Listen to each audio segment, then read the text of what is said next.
এবার চণ্ডীমঙ্গল কাব্য এখানে চলে আসি। চণ্ডীমঙ্গল কাব্যের ব্যাপারটা হচ্ছে, মঙ্গল কাব্য আগে বোঝা দরকার। মঙ্গল কাব্য বলতে বোঝাচ্ছে যে এক মঙ্গলবারে পড়া শুরু হতো, পরবর্তী মঙ্গলবার পর্যন্ত পড়া হতো। একটা ধারণা থেকে এই নাম আসছে কি মঙ্গল কাব্য। আবার কেউ কেউ বলছে কি যে গ্রন্থ পাঠ করলে বা শ্রবণ করলে মানুষের কল্যাণ বা মঙ্গল হয়, সেটাই মঙ্গল কাব্য। এই মঙ্গল কাব্যের আবার বিভিন্ন ধারা আছে। তার মধ্যে এখানে আমাদের প্রথমে বলছে কি মনসা মঙ্গল। মনসা হচ্ছে সাপের দেবী। মনসাকে সাপের দেবী, এই বুঝতে পারছি কিনা? মনসাকে সাপের দেবী, মনসাকে সাপের দেবী। এখন এই মঙ্গল কাব্যের একটা মজার বৈশিষ্ট্য আছে, সেটা হলো যে এখানে যত কবি আছে, কবিতা লিখছে, তারা শুরুতেই ওই কবিতা লেখার বা বই লেখার শুরুতেই প্রত্যেকে বর্ণনা করছে কি যে স্বপ্নে দেবতারা তাকে লিখতে আদেশ করছে, তাই লিখছে। সব কবি কি বলছে যে দেবতা আমাকে স্বপ্নে নির্দেশ দিচ্ছে এই কবিতা এই কাব্যগ্রন্থ লেখার জন্য, তাই আমি লিখছি। বুঝতে পারছি? আচ্ছা, এবার যেটা হয় এই মঙ্গল কাব্যের বিষয় হচ্ছে যে বেহুলা লক্ষিন্দরের কাহিনী শুনছি না আমরা? বেহুলা লক্ষিন্দরের সেই বাসর ঘরের কাহিনী শুনছি না? সাপে কাটে লক্ষিন্দরকে। লক্ষিন্দরের বাবা থাকে হচ্ছে চাঁদ সওদাগর। কে থাকে? চাঁদ সওদাগর। সওদাগর মানে কি? বণিক বা ব্যবসায়ী। এখন তিনি ব্যবসা করেন, বাট ওই মনসার পূজা দেন না। তাকে বারবার স্বপ্ন দেখা যায় তুই পূজা দে, পূজা দে, ও দেয় না। পরবর্তীতে কি করে, প্রত্যেক ওই যে বাণিজ্য তরি বা যে নৌকা বা যে জাহাজ, ওটা ডুবাই দেয়, তাই না? একে একে। এরপর কি হয়, তার সন্তানদেরকে কি ওই মনসা সাপে কেটে যেটা আর কি হত্যা করে।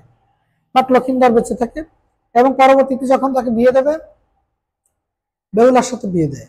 এবং যে খাঁচা তৈরি করে তাকে যেহেতু সাপে কাটবে, দেখাইছে যে তুই পূজা দিস না, তোকে আমি তোর বংশ নির্বংশ করে দেবো। তখন ওই বাসরঘর তৈরি করার সময় ওই সাপুড়েকে গিয়ে, মানে ওই যে কামার, তাকে ভয় দেয় যে আমি যেন প্রবেশ করতে পারি ওই বাসর ঘরে, তুই যে খাঁচা তৈরি করছিস লোহার, সেখানে ছিদ্র রাখবি। তখনও ভয়ে জীবন বাঁচানোর, সাপের ভয়ে ছিদ্র রাখে। এই কাহিনী মনে সবাই জানে। তাকে সাপে কাটে বেহুলাকে।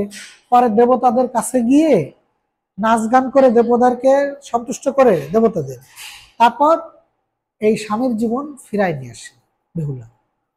এবার তার যে শ্বশুর চাঁদ সওদাগর, তাকে এবার বেহুলা ম্যানেজ করে যে আপনাকে অবশ্যই পূজা দিতে হবে। কিন্তু চাঁদ সওদাগর তো খুবই জিদি, ও পূজা দেবে না। ও তখন বাম হাত দিয়ে কোন রকমে পূজা দেয়। এই কারণে এই প্রশ্ন একটা কমন যে বাংলা সাহিত্যে প্রথম প্রতিবাদী চরিত্র কোনটি? চাঁদ সওদাগর। মনে থাকবে।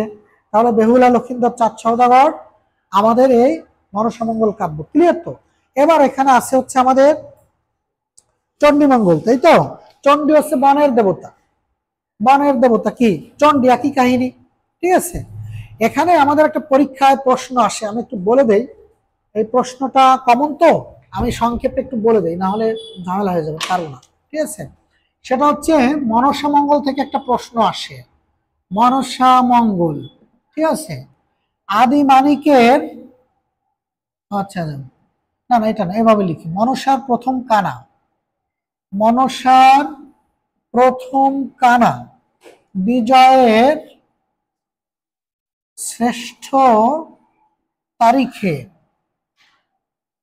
আচ্ছা, মনসার প্রথম কানা বিজয়ের শ্রেষ্ঠ তারিখে। আচ্ছা, দ্বিজ বংশী দাস, আচ্ছা, নারায়ণ দেব ও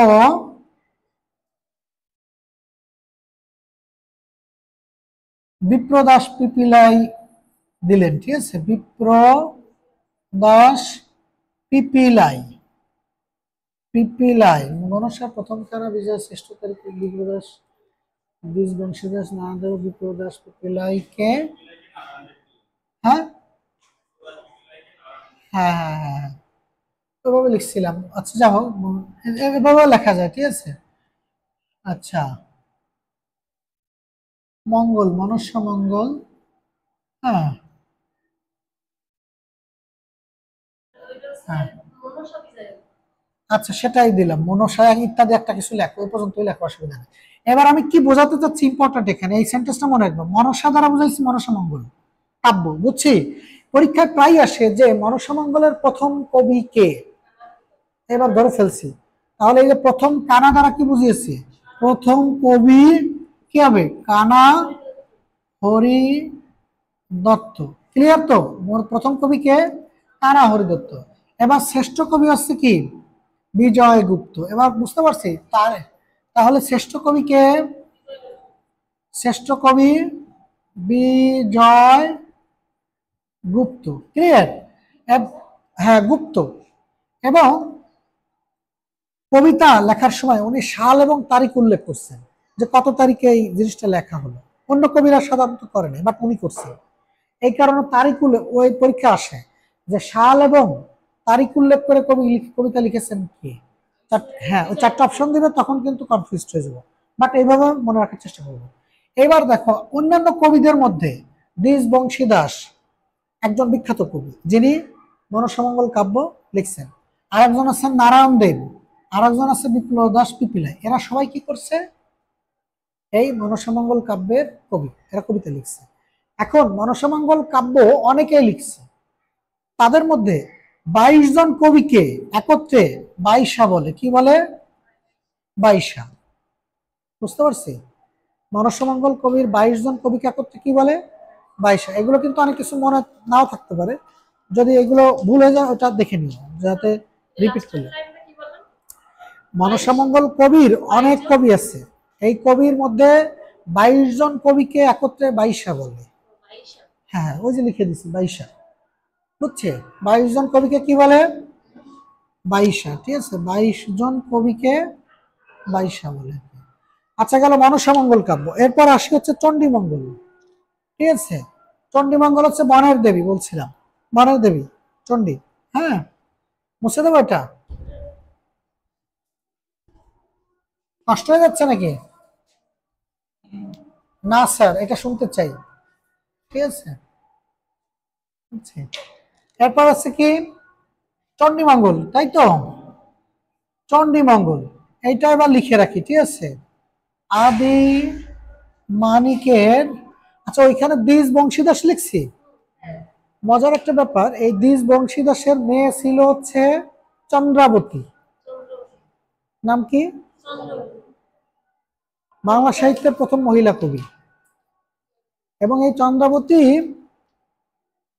রামায়ণ বাংলায় অনুবাদ করে সংস্কৃত ভাষা থেকে, প্রথম মহিলা অনুবাদক। বুঝতে পারছি, এই দ্বিজ বংশীদাসের কন্যা নাম কি, চন্দ্রাবতী, রামায়ণের প্রথম মহিলা অনুবাদক। হ্যাঁ, ঠিক আছে, রামায়ণের, হ্যাঁ হ্যাঁ হ্যাঁ হ্যাঁ, ঠিক আছে। যদিও অনুমিত মহিলা কবি ওই যে মধ্যযুগে, প্রাচীন যুগে তো পেয়েছি আমরা, চর্যাপদে ছিল না, কুকুরিপা, ওটা ধারণা করা হচ্ছে। বাট ইনি হচ্ছে কি, প্রথম মহিলা অনুবাদক, যিনি সংস্কৃত ভাষা থেকে বাংলায় অনুবাদ করছেন কি, রামায়ণ, ঠিক আছে। আচ্ছা, তাহলে আদি মানিকের চণ্ডী কাহিনী, চণ্ডী কাহিনী শ্রেষ্ঠ মুকুন্দকে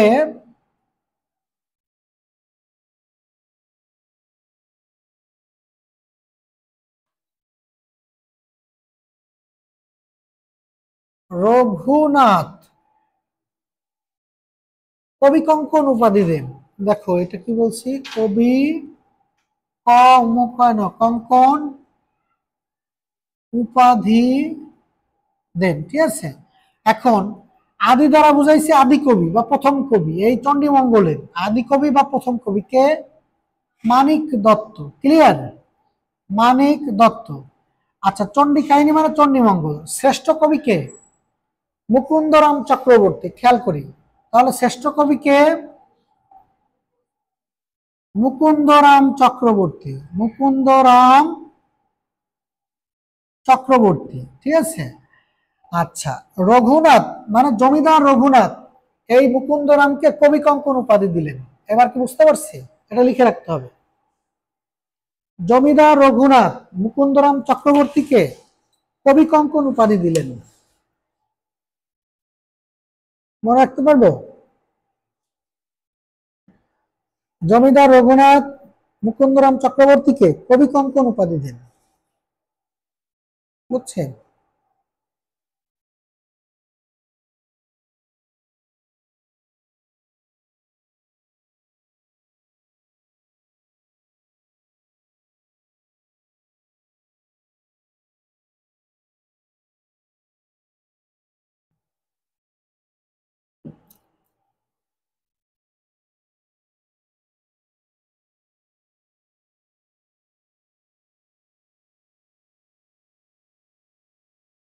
আচ্ছা, এরপর আমরা আসবো হচ্ছে অন্নদামঙ্গল। ঠিক আছে, এটা খুব ইম্পর্ট্যান্ট এবং এটা থেকে অনেক প্রশ্ন হয়, সব থেকে বেশি প্রশ্ন হয় অন্নদামঙ্গল কাব্য।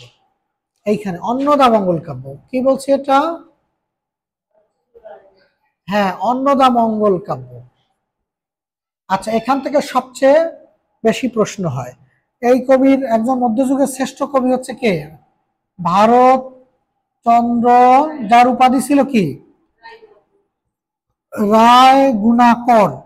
আমরা গোপাল ভাঁড় দেখি না? গোপাল ভাঁড় কোন রাজদরবারের কবি ছিল? রাজা কৃষ্ণচন্দ্র। কৃষ্ণচন্দ্র, এটা থেকে তো মনে রাখা যায় নদীয়ার বা নবদ্বীপের রাজা। ওই রাজদরবারের একজন কবি ছিলেন কে? বুঝতে পারছি। তার মৃত্যু সালটা ইম্পর্টেন্ট, 1760 সালে মারা যাচ্ছেন। পরীক্ষা আসে কিন্তু। 1760 সালে মারা যাচ্ছেন কে? ভারতচন্দ্র রায়গুণাকর। এইখানে অন্নদা হচ্ছে কি? অন্নদা মঙ্গল, দেবী অন্নদা। খুব এখানে সুন্দর একটা ঘটনা আছে, কাহিনী আছে, যে উনি নদী পার হওয়ার সময় মাঝি বা যে নদী পার করে দেয়, হ্যাঁ, তাকে কি বলি আমরা? কি বলি? পাটনি। শুনছি শব্দটা। পাটনি মানে কি? মাঝি। পাটনি মানে কি? মাঝি। যে মাঝি এই দেবী অন্নদাকে পার করে দেন, তার নাম কি থাকে? ঈশ্বরী। তার নাম মূলত এইটা, বাট পাটনি মানে মাঝি। বুঝতে পারছে? ঈশ্বরী পাটনি। এখন নদী পার হওয়ার সময় দেবী ওকে বলে, তোমাকে আমি কি দিব, কি উপহার চাও?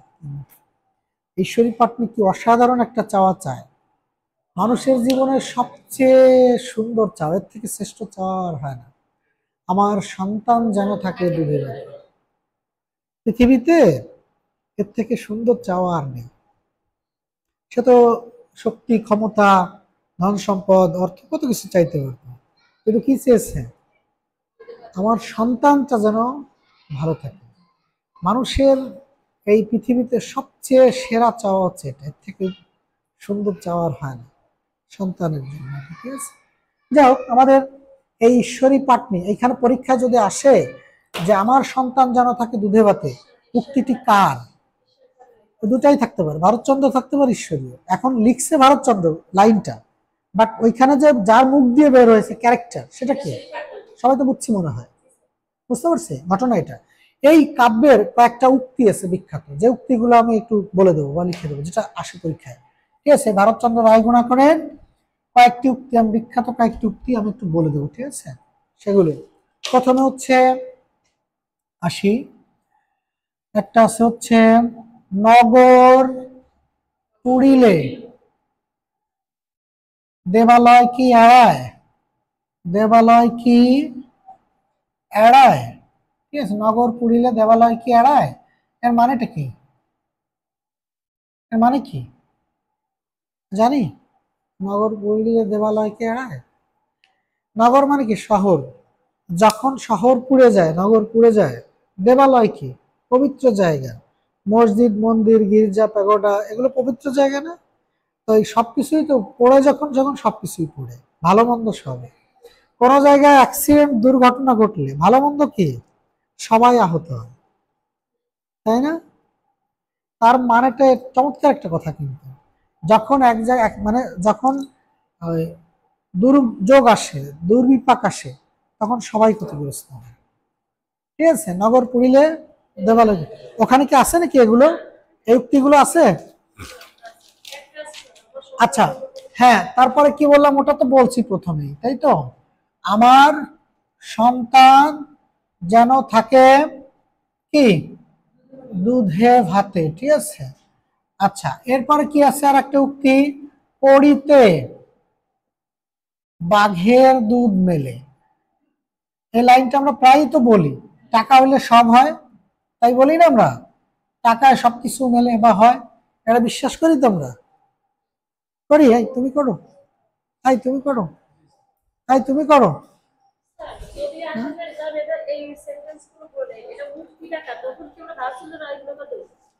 আচ্ছা, তোমরা বাংলা গল্প পড়ছিলে হৈমন্তী, রবীন্দ্রনাথের পড়ছিলে? আচ্ছা ওইখানে যে, আচ্ছা অন্য একটা বলি, ছুটি গল্প পড়ছিলে রবীন্দ্রনাথের? মা আমার এখন ছুটি হয়েছে, আমি এখন, সঠিক বলে না? কিন্তু এই গল্পটা লিখছে কে? রবীন্দ্রনাথ ঠাকুর। গল্প লিখছে রবীন্দ্রনাথ, গল্পের ভেতরের চরিত্র রবীন্দ্রনাথ তৈরি করছে, কিন্তু কথাটা বেরোচ্ছে কার মুখ দিয়ে? ফটিকের মুখ দিয়ে, বুঝতে পারছে? তা অপশনে যদি ওই দুইটা একসাথে থাকবে না। রচয়িতা কে? ভারতচন্দ্র, কিন্তু কার মুখ দিয়ে বের হচ্ছে? হ্যাঁ তখন হ্যাঁ অবশ্যই ঈশ্বরী পাটনি। কোন তিনটা? না এই লেখাকার ভারতচন্দ্র রায়গণা। সব জায়গা তো আর উনি বলে না, অন্য জায়গা তো অন্য কেউ বলতে পারে। কড়িতে বাঘের দুধ মেলে, এটা তার উক্তি, মানে ভারতচন্দ্র রায়গণা করার লেখা, বুঝতে পারছে? এটা বিশ্বাস করি টাকা সবকিছু হয়? কিছুই হয় না। না, হ্যাঁ এই যে এখানে এটা না, এরকম কোনো ঘটনা, ওগুলো গুজব, ঠিক আছে? কখনোই হয় না। সেটা আমি বলি, টাকা হচ্ছে জুতার মতো, জুতা যদি টাইট হয়ে যায় পা ফসকা পড়ে যায়, লুজ হয়ে গেলে হাঁটা যায়? সত্যি কথা। কিন্তু অর্থ কিন্তু মানুষের জীবনে ঠিক এরকম। দেখবা যারা হঠাৎ করে টাকা পয়সার মালিক হয়ে ব্যালেন্সলেস হয়ে যায়, অ্যাবনর্মাল হয়ে যায়, ওদের আচরণ দেখবা স্বাভাবিক না, স্বাভাবিক না, ঠিক আছে? আবার একেবারে টাকা পয়সা না থাকলেও কিন্তু জীবন প্রচন্ড রকমের জটিলতা, এজন্য ব্যালেন্স করার দরকার, ঠিক আছে? বেকন বলছে, ফ্রান্সিস বেকন, যে অর্থ হচ্ছে সৈনিকের লটবহরের মতো। মানে সৈনিক যখন যুদ্ধে যায় পেছনে একটা ব্যাগ নিয়ে যায়, সেখানে ওষুধ থাকে, খাবার থাকে, অস্ত্র থাকে, এত ওজন যে ওটা টেনে নিয়ে যাওয়াটা বিড়ম্বনা, আর ওটা ফেলে রেখে গেলে যুদ্ধে যাওয়ার মানে নেই, তাই না? মানুষের জীবনের সম্পদটা এরকম, খুবই গুরুত্বপূর্ণ, ঠিক আছে? টাকায়, এটা কার কথা? ভারতচন্দ্র রায়গুণা করার কথা। আচ্ছা তাহলে নগর পুরিলে দেবালয় কি হারা, আমার সন্তান যেন থাকে দুধ দেবেতে, কড়িতে বাঘের দুধ মিলে। তারপর আর একটা উক্তি আছে হচ্ছে, বড়র প্রীতি বালির বাঁধ, ক্ষণে হাতে দড়ি ক্ষণে চাঁদ। ক্ষণে হাতে দড়ি ক্ষণে চাঁদ, এর মানে বুঝি? মানেটা হচ্ছে যে ধনীর সাথে দরিদ্রের সম্পর্কটা বালির বাঁধের মতো, বালি দিয়ে বাঁধ দিলে ওই বাঁধ থাকে, ওইটা কি দ্রুত ভেঙে যায় না? আমাদের ধনী দেখবা, আত্মীয় স্বজন যদি কোনো ধনী ব্যক্তি থাকে, তো তার সাথে সম্পর্কটা ওরকম, এটা ডিপেন্ড করে ধনীর উপরে, সে রাখবে কি রাখবে না, ঠিক আছে? এটা। তারপরে আছে হচ্ছে আরো উক্তি আছে, একটা হচ্ছে আহ জননী জন্মভূমি স্বর্গাদপি গরীয়সী, এটা পড়ছি না, জননী জন্মভূমি, এটাও কিন্তু ভারতচন্দ্র রায়গুণা করে। আরো একটা উক্তি আছে হচ্ছে, মন্ত্রের সাধন কিংবা শরীর পাতন। এই যে উক্তিগুলো সব কার? ভারত। অনেক সুন্দর সুন্দর কথা, কিন্তু এগুলো আসে পরীক্ষায়, ঠিক আছে? আচ্ছা এরপরে আলোচনা কি আছে আমরা দেখি। তাহলে অন্নদা মঙ্গল পর্যন্ত আমাদের লেকচার 2 কিন্তু মোটামুটি শেষ, ঠিক আছে? আচ্ছা আমরা কি ধরনের প্রশ্ন আসছে আমরা এবার একটু দেখবো, একটু এখানে দেখো, এখানে হরপ্রসাদ শাস্ত্রীর উপাধি কি বলো? পৃষ্ঠা 14। কেন পড়লাম না?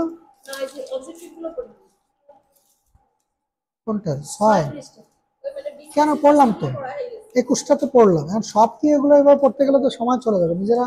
আমি তো দেখালাম যে মোটামুটি 21টাই তো পড়লাম, তাই না? আচ্ছা কত নম্বর এটা? কি এটা পারবো? মনসা দেবীকে নিয়ে লেখা বিজয়গুপ্তের মঙ্গল কাব্যের নাম কি? আচ্ছা, দৌলতুজির বাহারাম খান সাহিত্য সৃষ্টিতে কার পৃষ্ঠ, এটা অবশ্য আলোচনা হয় নাই, ঠিক আছে। আচ্ছা, আলাউল রচিত, এটাও আসে নাই কিন্তু আমাদের এখানে, ওই টপিকই তো আসে নাই, তো আমি কি বলবো, এটা ইম্পর্টেন্ট, তবে এগুলো ইম্পর্টেন্ট, ঠিক আছে। ও আরেকটা কথা বাদ গেছে, খুবই গুরুত্বপূর্ণ।